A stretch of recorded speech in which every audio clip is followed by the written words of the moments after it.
దసరా నవరాత్రి శుభాకాంక్షలు. అయితే ఈసారి నవరాత్రికి నేను ఒక థీమ్తో వచ్చాను. అదేంటి అంటే జయతి, celebrating the power of women.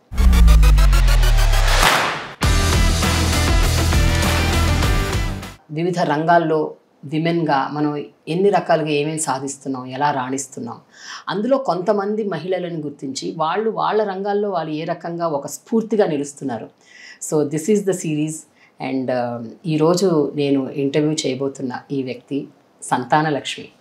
అంటే గత 20 ఏళ్లకు పైగా, అంతకుముందు 10-15 ఏళ్ళు ఈ రంగంలో ఉంటూ మిడ్వైఫ్గా తన లైఫ్ని, కెరియర్ని స్టార్ట్ చేసి ఒక 20 ఏళ్ళుగా శాంక్టమ్ న్యాచురల్ బర్త్ సెంటర్ని స్థాపించి దాని వ్యవస్థాపకురాలుగా ఉంటూ the co-founder and director of sanctum birth centre. Birth centre అని ఎందుకు అంటున్నారు, ఇవన్నీ తెలుసుకుందాం. So I have with me doctor Vijaya Krishnan on my channel Prema The Journalist. Hi doctor.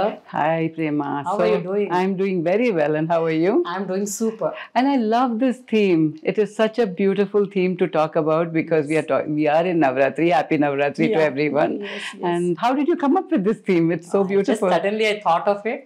And నేను ఎప్పుడైతే ఇది మైండ్లో అనుకున్నానో, నా మైండ్లో టకా మీరందరూ ఇట్లా వచ్చేసారు. I mean, Santana Lakshmi, you appeared, then Dhanya Lakshmi, somebody else appeared. It's like that.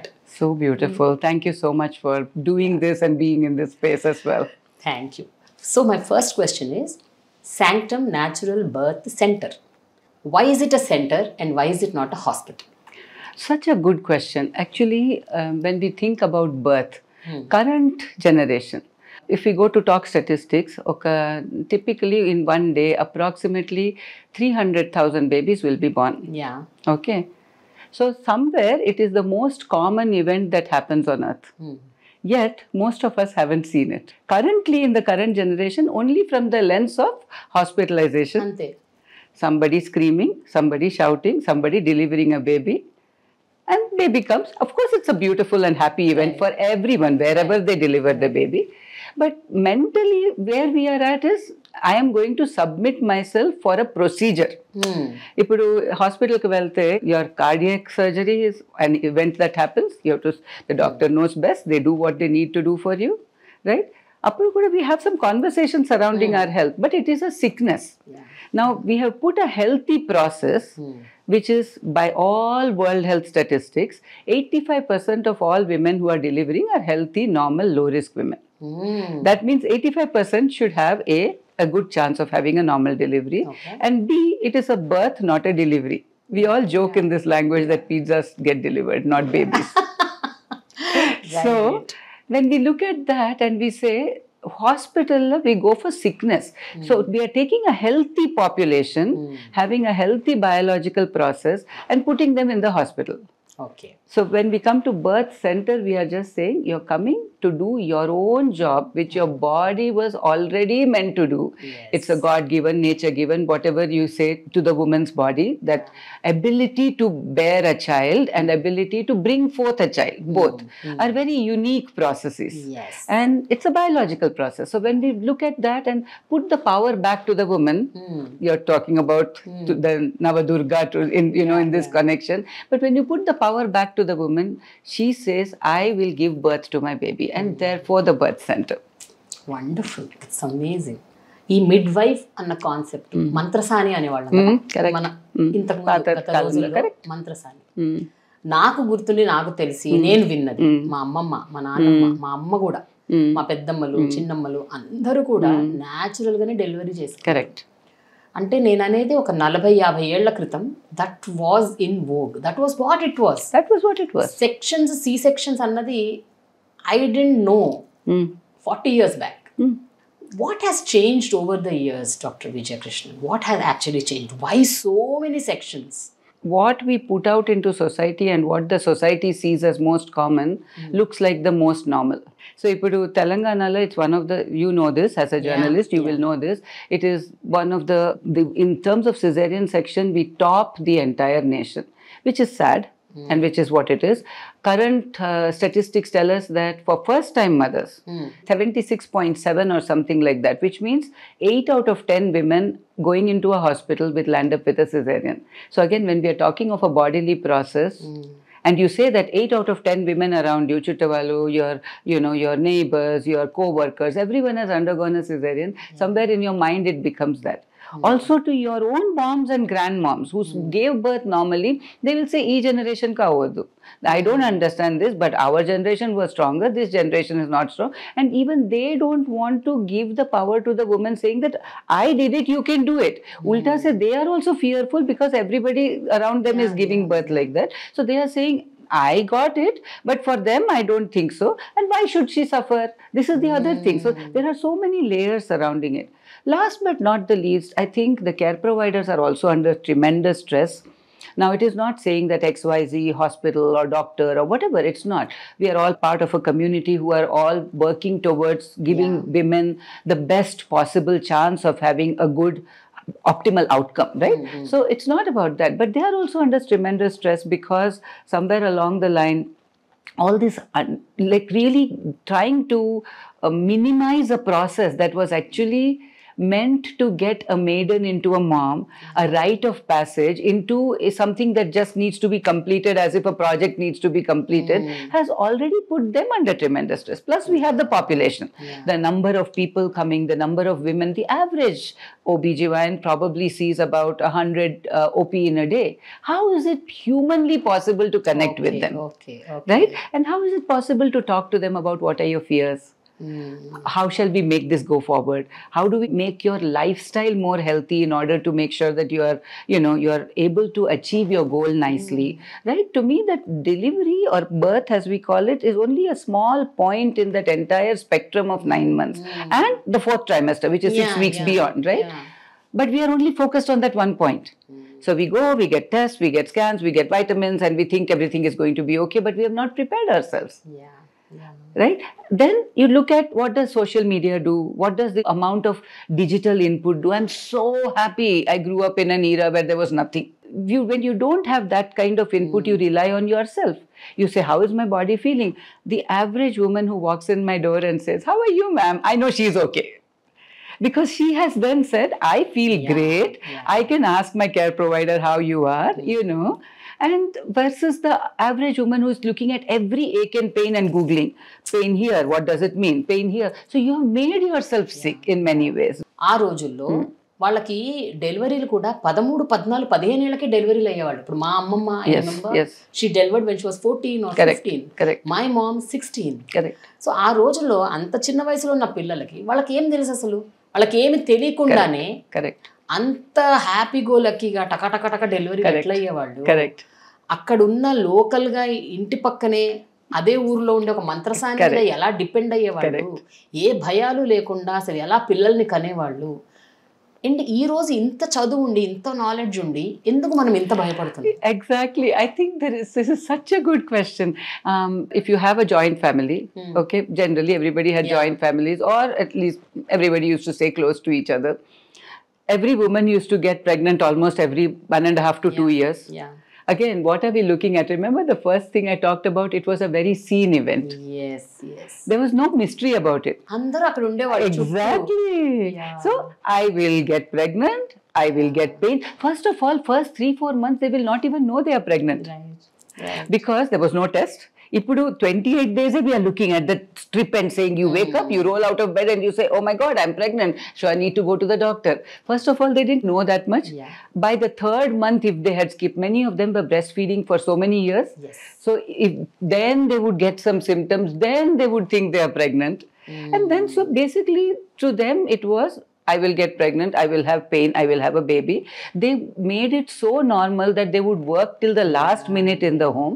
And Mantrasani was great. See, all of us are sitting here today because some Mantrasani somewhere delivered your grandmom and your great-grandmom, right?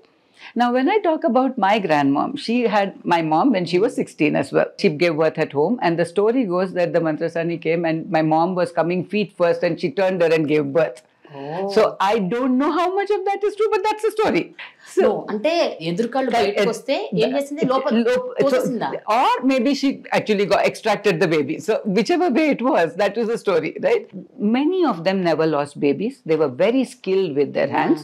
The only thing was that they did not have the medical knowledge nor the emergency systems in case the birth did not go well, in case the mom had too much bleeding, in case the baby did not breathe. Many of them knew how to breathe the baby. By the way, they never used to clamp and cut the cord until the baby breathed.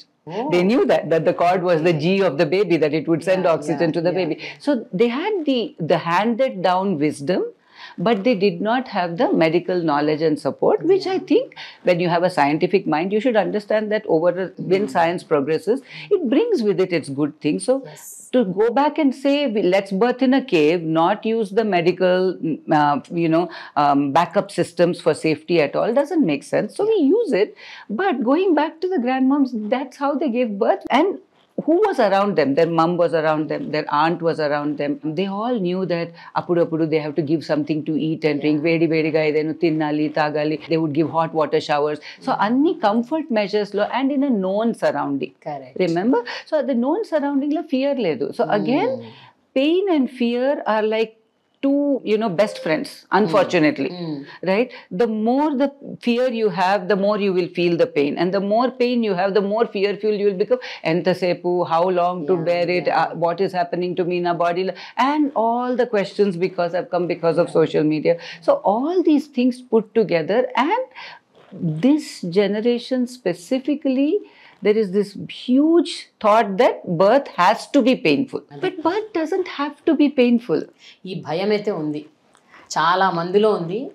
ఉండటమే కాదు, చాలా మంది pregnant అవ్వడానికి కూడా భయపడుతున్నారు. Pregnant అయితే delivery చేయాలి, delivery అవ్వాలి, బర్త్ ఇవ్వాలి, అదొక painful process. So let me not have kids only. 1000%. We have so many people come for preconception like that. How shall I do it? Now I want a child. Idi mundu I thought I'll adopt, but now I want a child, but I'm very fearful. What shall I do? So we spend an hour with them in birth, which is a biological process. It is not a burn pain, a cut pain, a fracture pain that somebody is doing something to you, right? But it's a biological process which gives you pain, but which also gives you relief when it is done. That's why every woman I know who goes through it will never talk about the pain after birth. Exactly. It's like, అది తెలియదు కదా, ప్రసవ వేదన అన్నది అప్పుడే ఉంటుంది, తర్వాత ఏముండదు. Exactly. So to tell them that. And the last component is, that's why again coming back to the birth center, when you're supported, when you have the same people who have seen you in the antenatal period work with you during birth, there is an element of familiarity, right? Ownership. There is also the partner involvement. Very, very, very important. We somehow feel that partner should be out of the birth room. Now, again, it's not my place to say whether it is 100%. It's not a diktat. They have to be there. But it's also a rite of passage for the man. They will be changed forever. And I cannot tell you how many couples have come back and told us that our relationship went to a different level. They will see kada. Exactly. How the birthing is happening. Yeah. So I think when you put all of that together and you give tremendous labor support, you have moms who will do the pain. You will not even know that the labor is happening. And as soon as the contraction is done, they'll go back to sleep, or they'll, ask for a drink of water. I'm not saying people should be silent. People can make noise. But noise is relief. It gives you a release of the pain. You can be silent, you can be noisy, but you are not shouting in pain. That's punishment. And most of us have seen, even in mainstream media, you see so much shouting in pain that somebody has to come and deliver the baby and relieve you of the pain. The pain relieves itself. Right. So I'm not generalizing experiences. I'm not saying that people don't experience pain. Pain is there. And that I again feel like we have to irrevocably tell people, because sometimes then they can come with the other expectation that there is like a magic wand I will not have pain and I'll have a baby and I will have it naturally. No, pain will be there. How do we help you to deal with it? What resources can you give internally? What resources can you have externally? And understanding that it's a finite process. It doesn't go on forever. There is a finite process, and if you want it, it is so doable, so doable. So to me, to tell a woman that if you want it, we are here to help you. If you want it, you have to work on yourself. If you want it, there are certain practices that you have to follow. You asked me another question, why is it so hard? Because we are sitting most of the time too. Our pelvises are literally tilted backwards. And we are sitting literally like this most of the time, not on our tailbones, right? Not on our sits bone, which is how it should happen, right? And then we are looking at immobility causing not enough, like space for the baby to descend in the first place. We are looking at you're not having the energy to do the process of labor. If your body hasn't worked hard, if today I try to run a marathon, 100 meters, literally I'll fall. That is a practice. So working on yourself, walking, inbuilt endurance, right? And then working with, understanding of what is pain and how it's very easily manageable. Between contractions, it's like you're sitting here right now. There is no pain. So when people say continuous, I'm like, no, it's not continuous. Continuous ka nobody will have the baby. So when you put all of this together, you can go back and see why the grandmothers had the birth easily.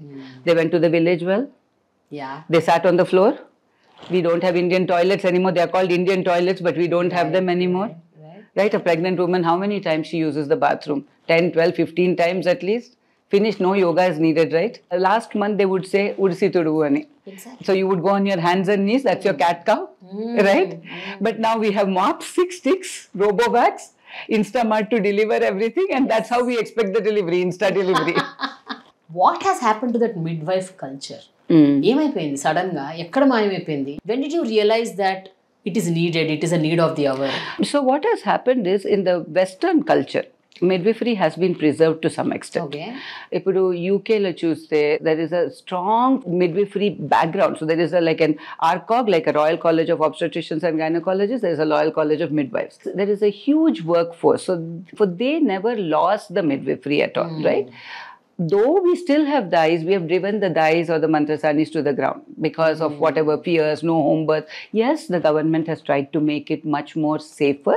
For that, you have institutionalized the birth. But you have, in that process, you have taken away an entire body of knowledge and skills, right? To come back to what has happened worldwide, up to 100 years, last 100 years ago, 99% of deliveries happened at home. Then, somewhere around the 1920s, 30s, slowly the doctors came into the picture, because until then doctors were not in the process of birth at all. And even Victorian sort of, mentality or mindset said a man should not see a woman, giving birth. Initially, the very first OBs who went to attend births actually wore women's clothing, by the way. It was really funny. And they would work from under the sheet so that nobody would know. So when you see the history of birth, it's come a really long way. But then they realized that if you start helping the mom at birth, that entire family is your client forever. Right? So there was a lot of political process, and honestly, Prema, women's bodies are politicized. So that's how it happened. But the European cultures, they all preserved midwifery. In the US, what happened is they landed up in 2 branches. One was a certified nurse midwife, but she had to get additional qualification after a nurse becoming a midwife. And then the certified professional midwife who used to do the out-of-hospital births. Even today, unfortunately, less than 2% of births are outside hospital births. About 10% are done by autonomous midwifery. Rest all goes into the hospital system. Worldwide fear has risen, by the way. The best systems of not only for natural births but for optimal outcomes are in Scandinavian countries.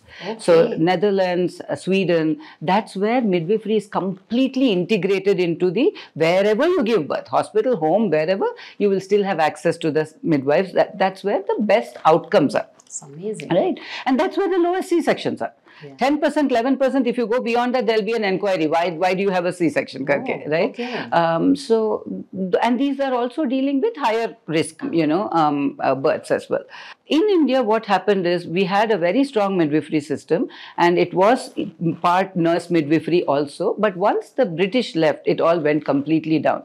So again, politics, the medical system wanting one kind of process, the nursing system wanting another kind of process. So when you again look at nursing, when you put the nurse midwife together, so total right now what's happening is we have the GNM, the nurse midwife, you have like a Bachelor of Science in Nursing. Now slowly, especially the Telangana government actually started it, and there is a nurse practitioner in midwifery coming up. Yeah. But again, if you ask me, nursing, when we think about nursing, what do we think about? We think about someone nursing you from sickness to health. Yes. Right? When you think about midwifery, midwife is actually with woman. That's the actual word. It means with woman. So you are nurturing and holding space for a process to unfold. Here you are nursing somebody from sickness to health. Yeah. You put both of it together, it's fine. Like there will be better care because there is a whole philosophy of midwifery which centers around respectful maternity care, physiology of birth, how do you birth upright, better positioning, all of those. But it is not going to be an autonomous care provider who looks at you as a healthy individual and talks to you and says, how can I help you? Yeah. What are your choices? How do you want to give birth? How can I hold space for you while you bloom into your own? And in the process, what are the things I think are important to make you and your baby healthy? That is lost. Nobody asks that question. And I have been hearing ఇది కొన్ని ఏళ్లుగా మనం చూస్తున్నాము. A choice of giving birth was never in the hands of a woman. Exactly. Especially సొంత తల్లులు, తల్లిదండ్రులు, అమ్మమ్మలు, నానమ్మలే చెప్తారు. Correct. నువ్వు ఈ టైంలో బర్త్ అవ్వాలి, ఈ టైంకి డెలివరీ అవ్వాలి. టైంలు కూడా పెట్టేస్తున్నారు కదా. Exactly. సెక్షన్కి ఒక ముహూర్తం. ఈవెన్ టుడే వాళ్ళేమో మంచిగా నార్మల్ డెలివరీస్ చేసేసారు. పిల్లల విషయానికి వచ్చేసరికి అది ఓవర్ ప్రొటెక్షనా, అంటే ఓవర్ ప్రొటెక్టివ్ నేచరా, భయమా, లేకపోతే నమ్మకం లేకపోవటమా, మిడ్విఫరీ కల్చర్ అన్నది పోవటం వల్ల వస్తున్న అవాంతరాలా, అసలు ఏం జరుగుతుంది? I think you're talking of all the impacts. It's little bit bayam, little overprotection. It's almost like the woman is a glass bottle ready to break. Exactly. We are talking about how they were, but ఇప్పుడు conceive అయిన తర్వాత don't sit on the floor, don't climb the stairs, you should not go out, ఎక్కువ rest తీసుకో. First trimester lo everybody thinks sneezes she's going to have a problem. Chala bayam. And again with that, the doctors also sort of, because if you ask the doctor 5 times, edena aipotunda, please cheppandi, so the doctor will say, okay, parledamma, you better be careful, because edena aipote, nobody actually wants to talk about the realities. So approximately somewhere between 40 to 50% of first time mothers actually there is a spontaneous miscarriage. But nobody talks about that. Yes, I'm not saying it's hard on the parent, whoever is conceived, but I'm saying that unless we normalize and talk about it openly, that this happens because it is so hard, there is a miracle behind it, that one good egg has to find one good sperm and all the genetic components have to just be right, and one protein component somewhere decides to play truant and you don't have it, and the body says, okay, this is not a great baby to carry forward, and hence the miscarriage happens. But again, because from minute one we have said, same thing. Before, we never used to find out we were pregnant. Sometimes we would have a late period. When I had my children, the birth test kits were not very conclusive until about 45 days. Okay, so until 45 days, we would not check. Suppose I had a delayed period, maybe I conceived, maybe I didn't. By 40 days, I would have a period. I would not know at all. But now, because we are so focused, at the 28, 27 days later, we see even before you are due for your this thing, and then you mourn the loss of something which was never meant to be, and now we have all put high risk because she had this. So next pregnancy, now she has to be on all the medications. So it's so many things that have gone in our society which have made it from a healthy outlook that this is a part of your life. I'm so happy for you. Come on, we are going to, enjoy this pregnancy. What are your cravings? Tinno, tagu, work your heart out. Make sure that, healthy otherwise. Go walk a little bit. These are all age-old things that were told to every mother. That you should walk, you should remain healthy, don't sit down for unnecessary periods of time. They'll say that. But nowadays you're like, sit, it's okay. ఇంకా రెండో నెలే మూడో నెలే అసలు నువ్వు కింద కూడా వెళ్ళొద్దు, మెట్లు దిగకూడదు, మెట్లు ఎక్కకూడదు. So much over protection. And ఆ కాన్షియస్నెస్ ఎంత తీసుకొచ్చేసారంటే వీళ్ళలో భయం మొదలైంది పిల్లల్లో. ఎగ్జాక్ట్లీ. అంటే should I really go forward with birthing? It's very true. But we have, on the other hand, so many women who will come to the first appointment, say maybe 2 months or 3 months or whenever they find us, and they'll come and say, for the first time, I'm feeling happy. Yeah. Nice. Because otherwise, until then, they've only been told, don't do anything. Until then, every visit for the checkup has been, what will the doctor tell me? Whereas now we are like, you tell me. What do you feel like doing? Can I travel? Of course, travel. Can I do that? And yes, everything, of course, we always have to look at, if there are risk factors, we are always going to err on the side. But again, we are talking of 85% of healthy population. Why would you not want them to enjoy their pregnancy? What does Sanctum do? What does this birth center actually do? When we look at the autonomous midwifery model of care, the first and the foremost thing that we do is to sit with them and understand what their choices and preferences are for their birth. So first we give them a lot of time, which is so rare in today's, hospital, pregnancy and birth scenarios, right? So that first appointment is actually meant to understand what is their mindset, what are the health needs. Of course, some of them will come with health needs, like they've had previous history of different things, maybe metabolic disorders, maybe PCOD, maybe whatever else, right? So work through all of that. But then as a couple, what do you want? Why are you here at Sanctum? I ask them that, which is a very odd question for a care provider to ask, right?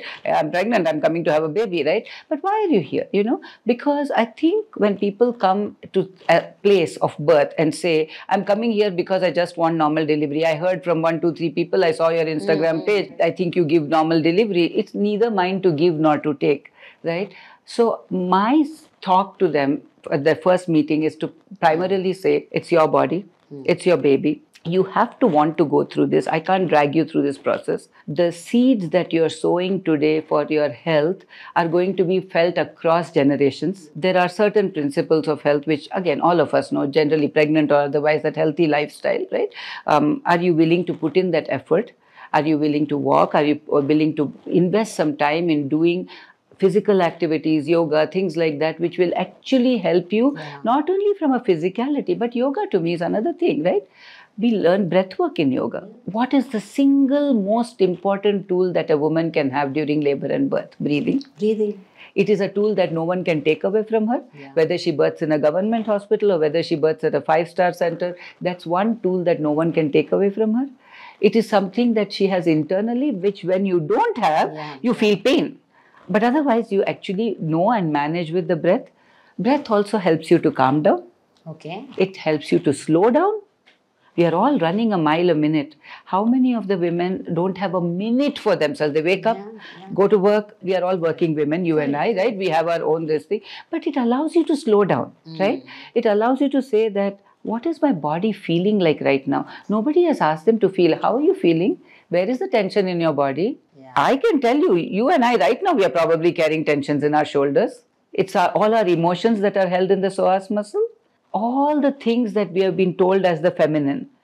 Somewhere along the line, some wounding has happened. There is some deep-seated fears that we have of all this birth and birthing process. But also, people have always looked at, we are 1.4 billion people, but we don't ever talk about sex. You can't, when you don't own your sexuality, your birth is a sexual process. The same thing that gets the baby in, gets a baby out. You need to move your pelvis. But now you're tight. You have all these images that somebody has told you that everything down there is, very private, is not good. We've always associated menstruation, periods, everything as dirty.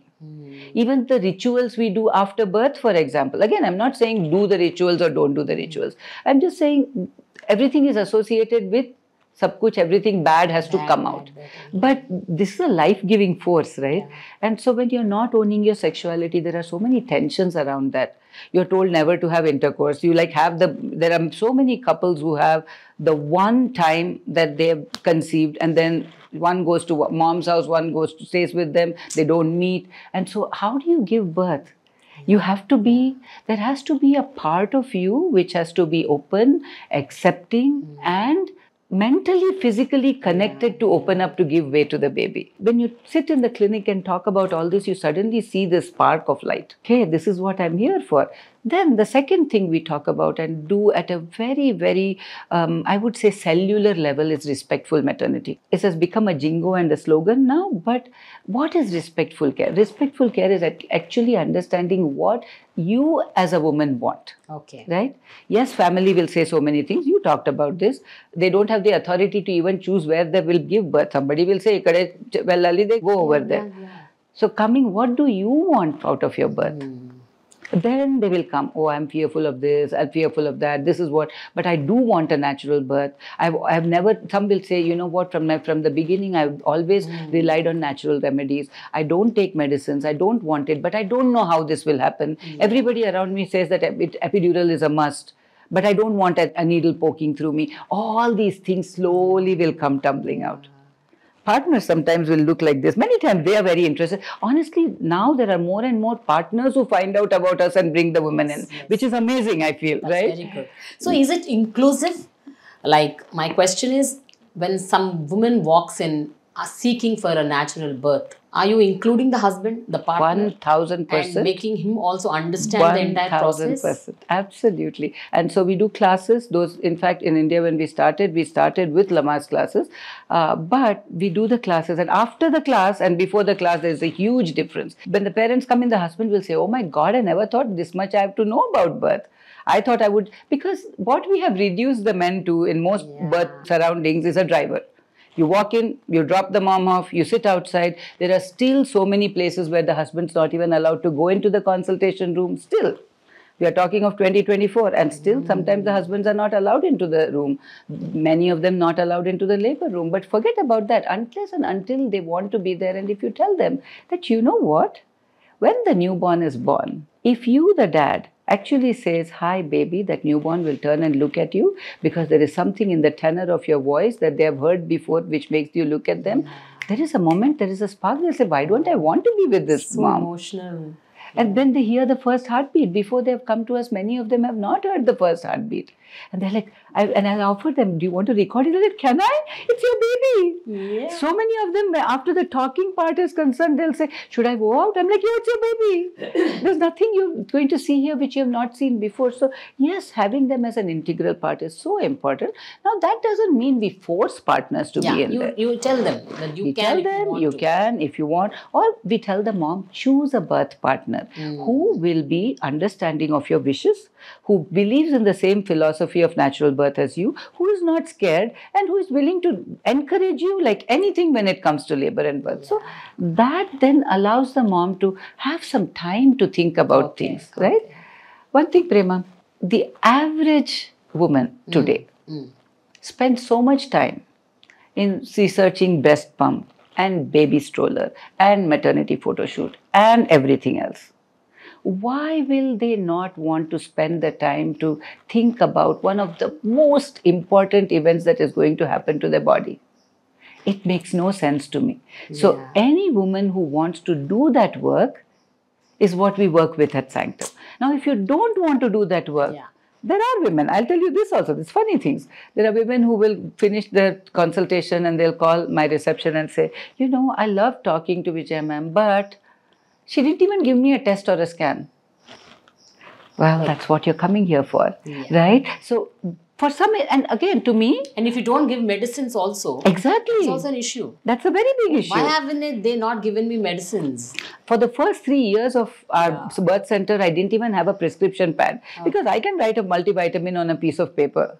But now, you know, we are seeing women with more complex needs and so on and so forth. Point is, it's okay that she asked that question. Yeah. But then she also understands that this place is not the place for her. I would rather spend that time and help people choose, because for everybody, safety looks different, right? For a woman, the bells and whistles of a hospital might only feel safe.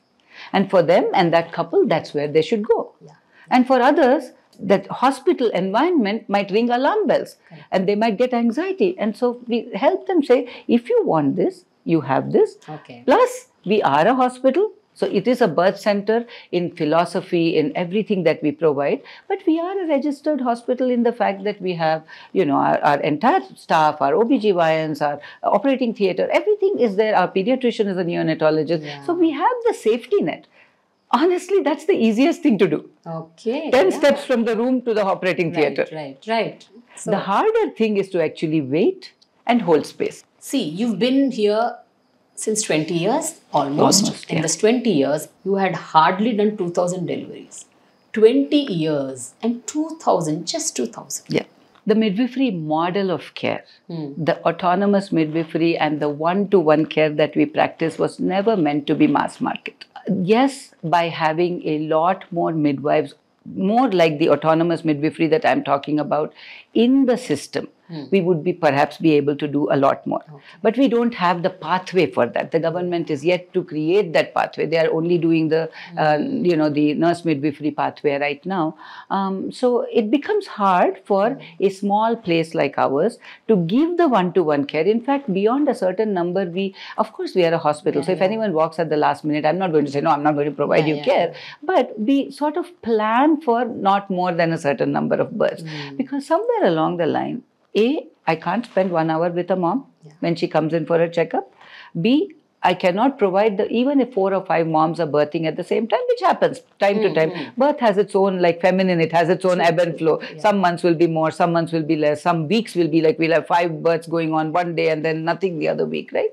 But even with all of that, we have to be able to provide the one-to-one labor support. Yes. Now, when you think of a hospital, what happens? Somebody gets admitted. They get probably some monitoring done. Then they are either in their room or in the labor and delivery room. And somebody walks in and out, oftentimes to just check on the mom and the baby. There is no concept of continuous labor support. And that, to me, is the cornerstone of Sanctum. So we talk about like 4 pillars. So in hospital, it is a fast food delivery types. Somewhat. You enter. You get pains. Yeah. If you can't bear the pains, you go for C-section. Absolutely. And it is done. That is 100%. It's done and dusted. You can't take Here the pains. it is like you will be patient, you will wait, you will see that your child being born in front of your eyes. Absolutely. And that ownership, when you lift the baby and put onto the mom, that's a mother-baby bond which is there for a lifetime. When the baby comes, what is the baby's first environment? The warmth of the mother's body. Yeah. It can hear the mother's heartbeat, which was hearing inside. It synchronizes its respirations to the mom. So there itself, it's built-in safety. When we actually clamp, cut and take the baby to a warmer, we are actually getting the baby into a distress state. So the baby wails and wails and wails and wails and says, where is my mom? And then completely disassociates itself that like, this is where I've come, I have to fend for myself. And we wonder why there is so much war. Because at birth itself, we are negating that imprint that this is bonding, this is love. Oxytocin bathes both the mother and the baby, right? If I give you a hug, there is oxytocin. The mother hugs a baby, she has owned the process. So the mom and baby are bathed in that hormone. We don't separate the mom and baby for the next hour. The partner is there. That is their circle of love. Yes. We can be quiet. Some people will loudly say, I did it. And some women will say, oh my God, thank God it's over. And both of it is okay. So, but ours is to honor that space. Okay. Now, I shouldn't be shouting, you did it, great, when she's actually taking a moment to calm down.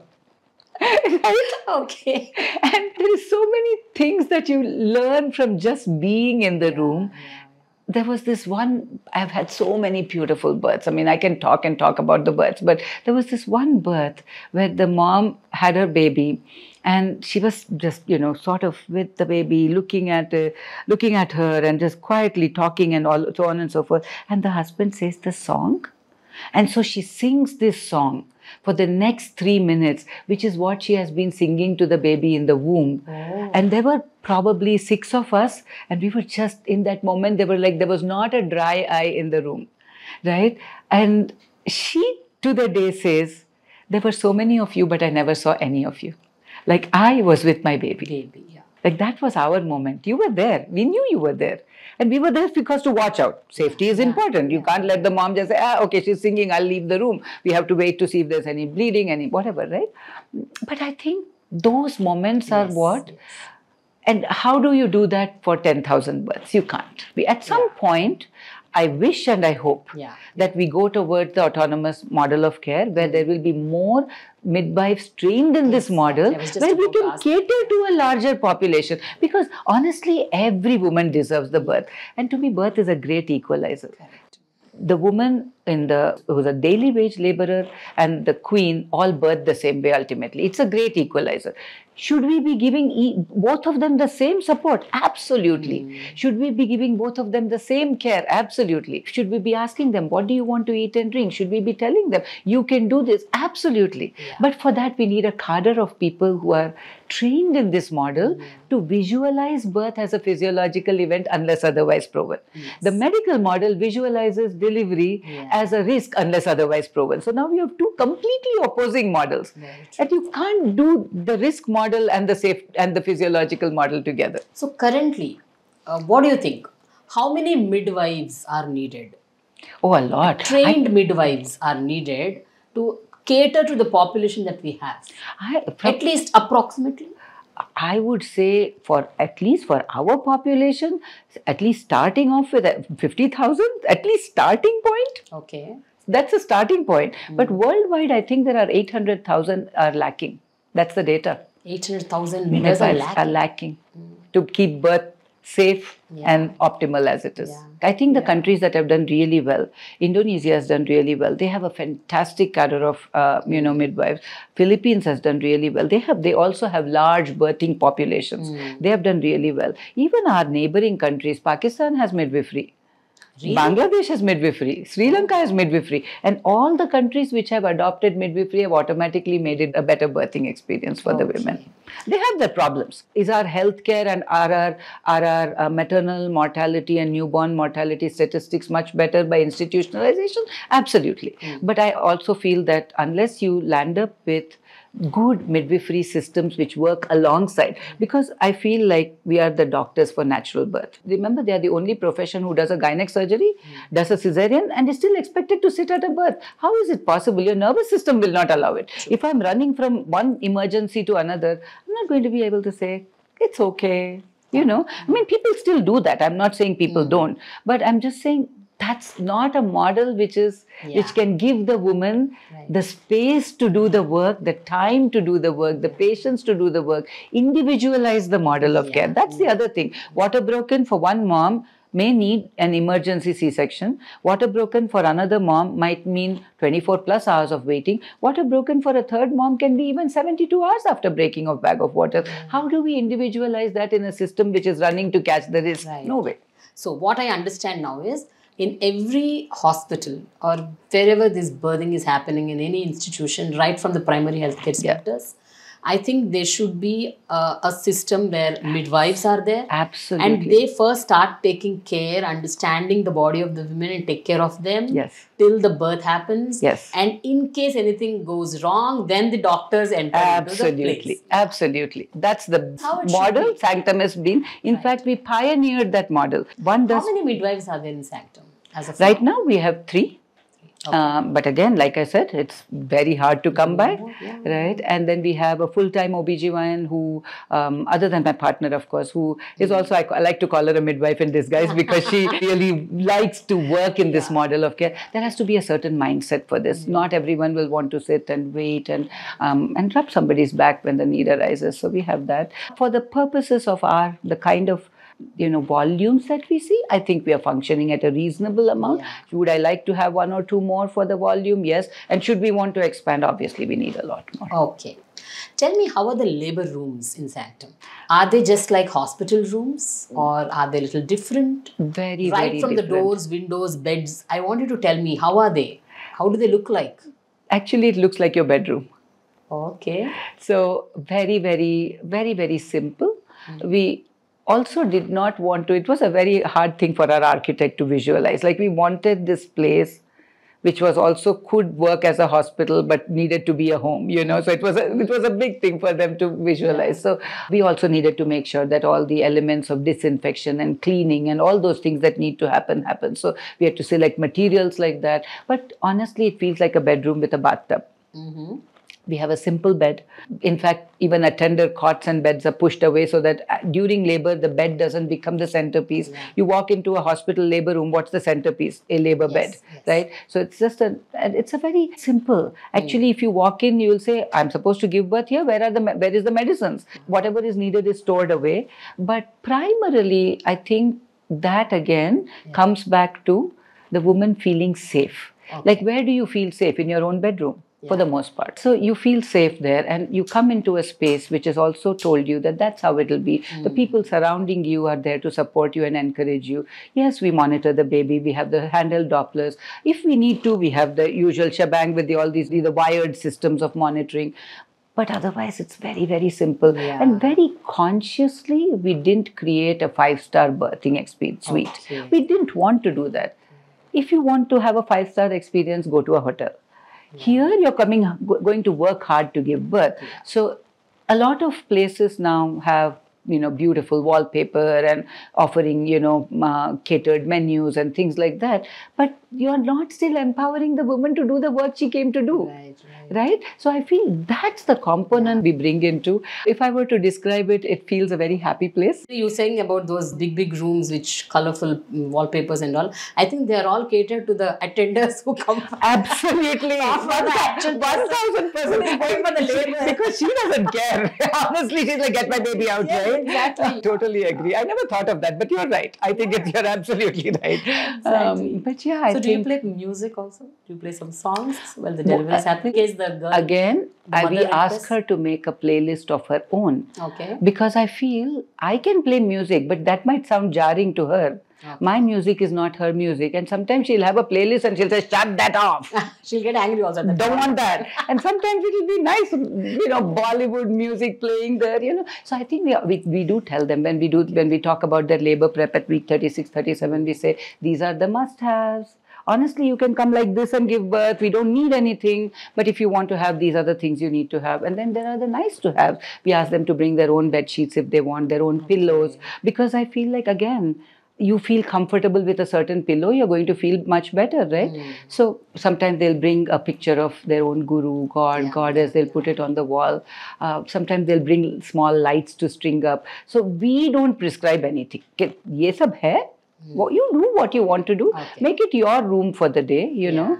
And I think they understand it, and most of the people, they'll come in. This is the other thing I tell in fun. Like, the more number of bags that come in, the longer your labor and birth. You walk in with the smallest bag, you'll have your baby, you will move out. Quickly, the baby's out. So delivery might happen while the woman is on her cat position. Yes. Or in the bathtub, or in, I don't know what. Can you enlighten us about that? What are these? I mean, how does a woman deliver in Sanctum? Yeah. Again, comfort. That's what it is, right? Being on the back with some of the largest, like towards the end, the contractions and the pain are long and strong. Baby is bearing down. There is a lot of pressure both in your pelvis and on your backbone. That's one of the most painful positions. No wonder they are shouting. Right? Oh, so that's the most painful position on the back. Also, when you look at the vaginal canal, the cervix is here. The vaginal canal is actually slightly angled upward. So your baby is having to work upwards. Now, this vaginal canal is only about 2 inches in the front and 4 inches in the back. One would think that one would sneeze and the baby would drop out. But no, this baby has to do this little push forwards, backwards, backwards. It keeps doing that until it comes to the perineum. But imagine taking a bottle of ketchup and angling it upward and trying to get the ketchup out. Makes no sense. And so you do it like this. Gravity helps. Yes. Right? So upright positions, anything that helps the baby. Pelvis and baby are biomechanics. In what has happened is we all came from our chimpanzees, right? So how do they give birth? On force. That's where the pelvis, I wish I had the pelvis with me today. It's maximally mobile, right? And it's got the maximum space. Okay. From there, we went bipedal. And when we went bipedal, the diameters of the pelvis automatically became a little bit different to negotiate. And our brains grew bigger. So our brains are bigger and our pelvis is at a disadvantage just by being bipedal. But honestly, if you let a woman do what she needs to do, and if she's not schooled at all, in no classes, no nothing, oftentimes in that strongest pain, she herself will drop on her knees. She herself will go onto her force because that body is telling her, ye position mein I am feeling better. She doesn't have to understand biomechanics. Her body does it for that. Okay. Right? So what is conditioned all these years need not be right. No, it is not at all right. It is the choice of a mother how she should deliver. Yes. Yes. She can do it on the cat position. She can do squats. Squat position. She holds. It's even now, if you go to remote villages, they will have a tree where there was a rope that was hanging where the mums would pull on to hold on to give birth. Okay. And upright, if you even look at, honestly, here's the other thing, okay? Sounds silly perhaps. Imagine pooping lying down. Yeah. It makes no sense. Right? Your abdominals create a different pressure. Your pelvic floor opens up. So if you want the labor to progress, where do we tell the woman to go sit? We tell her go sit on the toilet seat. It's private. Nobody's watching you. Imagine trying to poop in front of 5 people. It's a sphincter. It will close up. Right.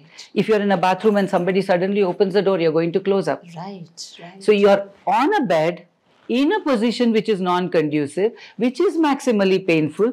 Baby has to work upwards. Who is at advantage? Only the person who is delivering the baby, because I can get full view. Easily take it out, yeah. And I can sit or I can stand near you. And all this came how? When you look at the history of childbirth, when men entered the profession. It was a process that needed to be completed, manipulated, and get the baby out. Women never viewed birth as a linear process. Like it'll go from this to this to this to this to this. They knew there would be ebbs and flows. You ask the old great grandmoms, they'll say, noppi vastundi potundi, inka this noppi is not the correct noppi to go to the hospital. Alli inka perigali, perigute appude vellali hospital, kappudu velte easy ga ayipotundi. They know all that. So they knew that there was an ebb and flow, but now you get admitted as the other thing why cesareans are increasing. No education. Woman has not been given any idea about what to expect in birth. The moment your back breaks or your contractions start, everybody says, go to the hospital, go to the hospital, go to the hospital. Yeah. You go and lie down there, what is there to do? Yeah. Zero. We can hold hands and sing Kumbaya and baby will not come. Then, because you are there, now your mind is like, Ika ochamo kada, inka avaleda. Then the doctor is like, inka avaleda. Interventions. The earlier you get admitted, the more the cascade of interventions. Okay. So it has to happen in an atmosphere of mother understanding, support. Now, how do we support the mom? On the phone. We have Kiran, our midwife. Each call that goes in, how many ever times? Is it easy for me to bring the mom to the hospital and monitor? Absolutely. But it's harder for somebody to be on the phone saying, you can wait. You call me again when it becomes more. And then they come in. So not getting admitted, the component of me for antenatal education is huge, both in the consultation and through the class. Okay. And then even then I'm telling you, because we are all human and because we have families around, panic untadi. But it will be little less. Okay. Some moms, even despite us knowing all this physiology, will want to birth on the bed. And that's okay. Yeah. We are not saying birthing on the bed is bad. Right. Their body is telling, some will hold their ankles and give birth. They know that that's the way the pelvis is, the baby is moving down the birth canal. Some will be in a semi-sitting position. But basically telling the mom that, let's try these. Wo trial hi nahi hai na hospital mein. That is itself not there. The last part which I want to say, which is so sort of mind-boggling to me, throughout pregnancy, the woman is told, don't lie on your back. Why? Because the major blood supply to the uterus is getting cut off by the weight of the pregnant uterus. But now in labor and birth, you're making her lie on her back. And then we're saying fetal heartbeat. Contradictory, and it leads to fetal distress. Yeah. You're putting medications in which give longer, stronger contractions. She's lying on her back. There is huge chance of fetal distress. So I think when we respect physiology, we keep women safe. Right. It's as simple as that. as a care provider, as people who take care of women, I think the first thing all of us have to learn is patience and respecting physiology. Tell me, what is this water birth? Tell me, what are the risks involved with that, and are there any risks? What are the myths and realities Of water around birth? water birthing or going to the toilet and giving birth or whatever, which is not the regular conventional I agree. method? Let's start with the toilet. Toilet, is it like, do we recommend that you birth on the toilet, toilet No, seat? you don't recommend. I mean, But if the if it woman has- happens, yeah. it's okay. We don't want is the woman being by herself and birthing on the toilet by herself, right? If someone's there with her, helping her to catch a baby, if she slides forward, you can catch the baby, put it on the mom. Primarily in a hospital, it becomes really hard to tell her to go into a toilet and give birth. In a birth center, still manageable. Yeah. Most of the times what happens is we ask her to be there, we ask her until the baby really descends down, and then we'll say, okay, I think that this baby enough, then we have a birth stool. So the birth stool is a little less private because 3-4 people are around you, but we have her on the birth stool and she gives birth. So it's not that we want women to birth on the toilet. It's a place where a perineum knows how to relax because daily she's doing that work, right? So that relaxes. The pelvic floor muscles are super strong and they can either hold it in or relax. And again, through yoga, through breath work, we are consciously learning how to relax the perineum. But on the toilet seat, it becomes almost easy to do that. Okay. So once we know that the baby is descending, we would either move her onto the birth stool or we would move her into a squatting position, or if she wants, on her hands and knees on the bed, wherever she would like. Okay. So that's just to take care of the toilet yeah. seat, that we are not asking her to birth on the Yeah, I toilet got seat, it. right? Yeah. The woman who owns a birth, who understands that there will be pain, who doesn't fear it, will feel it more as a process rather than pain. Water birth, So is it hot water or cold water? It is warm water, tepid like body temperature. It is tepid. It's about 98 to 99 degrees, not much more than that. You don't want, you can take a hot shower in pregnancy, but you don't want to be in a hot tub because it raises the baby's heartbeat, right? So it's warm, but it gives you mobility because it gives you buoyancy. You can literally move around into any position to manage the contraction, the pain of contraction.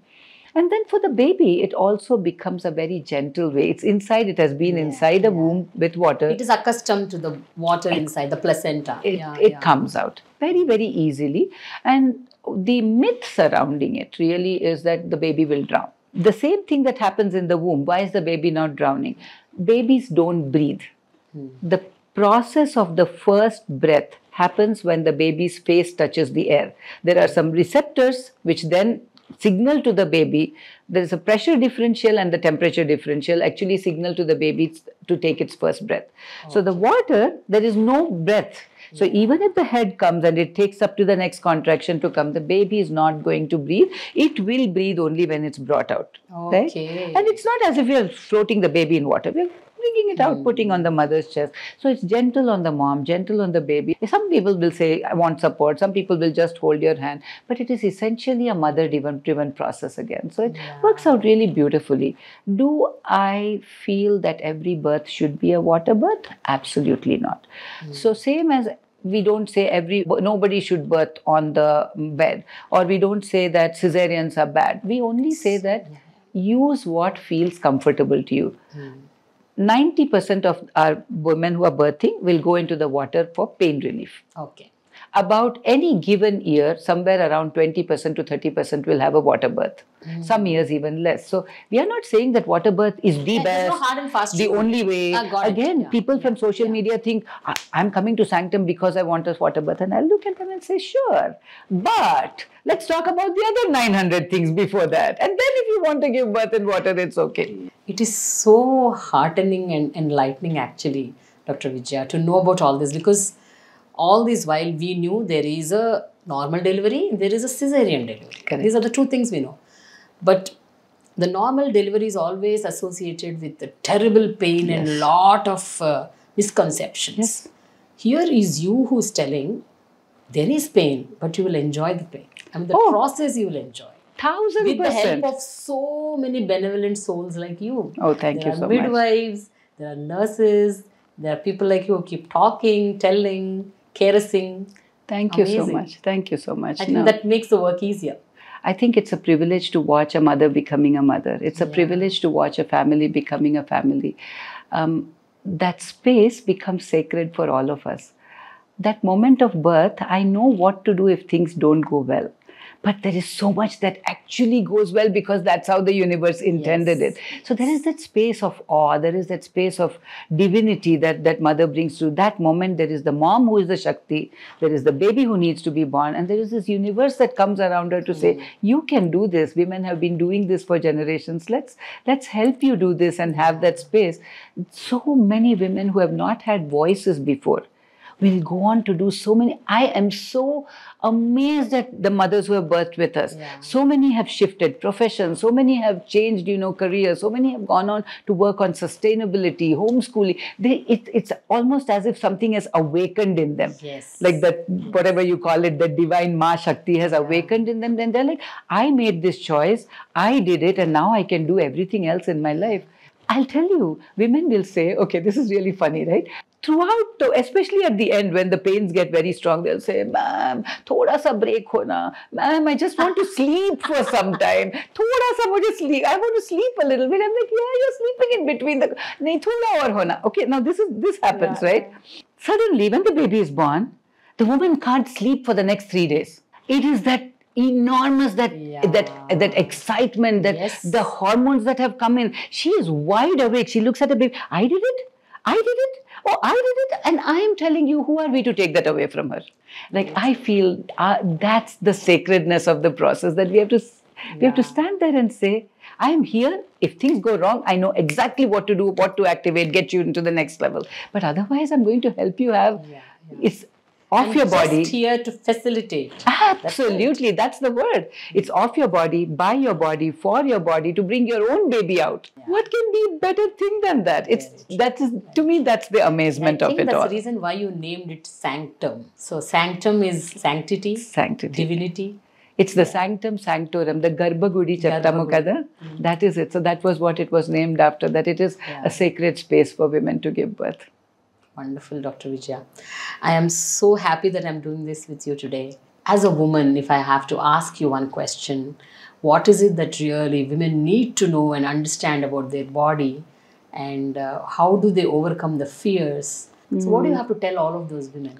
I feel what we need to do is to form circles of women who empower each other and educate each other. And I also feel that one woman who has gone through the process, she becomes a messenger for the community, and she will tell 10 other women that it's okay to have a baby like this and it's not as hard as you think. But primarily, I would say, sit with yourself. Ask yourself the tough questions. Why do I feel that way? What do I base my opinions upon? And get good support. If you need to come for a preconception consult, come for a preconception consult. It doesn't have to be, most people think preconception consult is to come and get checkups done. While that can be done, it can be just for talking about these fears. Come and ask, come and talk to people who have given birth, talk to people like us who are there to help you to understand that it is something like breathing and digestion, right? Nobody says that, oh, you know what, I don't want to do the work of breathing. Let me have a ventilator next to me. We breathe because that's how our body was meant to do. I would say first is somewhere along the line, establish trust in your body. That if for the last 20, 25, 30 years it has held you good, it's probably going to hold you good in labor and birth. Understand that you're living in a place where anyway safety is available. So that's never a problem. And then ask yourself, what do I want for myself? What do I want for my baby? And this myth of there is no pain is absolutely, I don't think it's the right way to frame it, right? Because there is either pain in labor or there is pain after labor with the Caesarean. Granted that many people recover very, very fast. I will tell you that also. There are some women within 24 hours, they'll feel good about it. But it is still a major abdominal surgery. You have cut through 7 layers. All those layers have to heal. It feels hollow inside and it feels like somebody has cut you open. I think understanding pros and cons of each is very important. After you understand everything, if you say, I want a C-section, all power to you. Because just like nobody should push you for a Caesarean, nobody should push you for a natural birth either. But understand that natural birth and what you see as normal delivery are not the same. Natural birth is a process that is started by your body, propelled by your body, finished by your body, with everyone surrounding you, supporting you and encouraging you and helping you have the best possible birth experience. Because it should not be just safe. It should be safe and satisfying. It's not safe or satisfying. So if you do all of that work, I am 100% sure, after witnessing birth after birth after birth, that you would not make a bad choice for yourself. Thank you so much, Dr. Vijaya. Thanks a lot. It is so nice talking to you, as ever. Thank you so much. Thank you for doing this work, and thank you for coming up with this concept. And I'm looking forward to seeing your whole series. I'm so looking forward to it. Yes. Thank you so much, Dr. Vijaya. Thank you. Thank you. I have a gift hamper for you. Oh, thank you so Planet much. Green. Thank you so much. Thank you. So, Dr. Vijaya, this is a gift hamper from Planet Green. Thank you so much. Yeah. You're doing your part for sustainability. Yes, yes. Yeah, thank you so much. Doing your part. Thank you so much.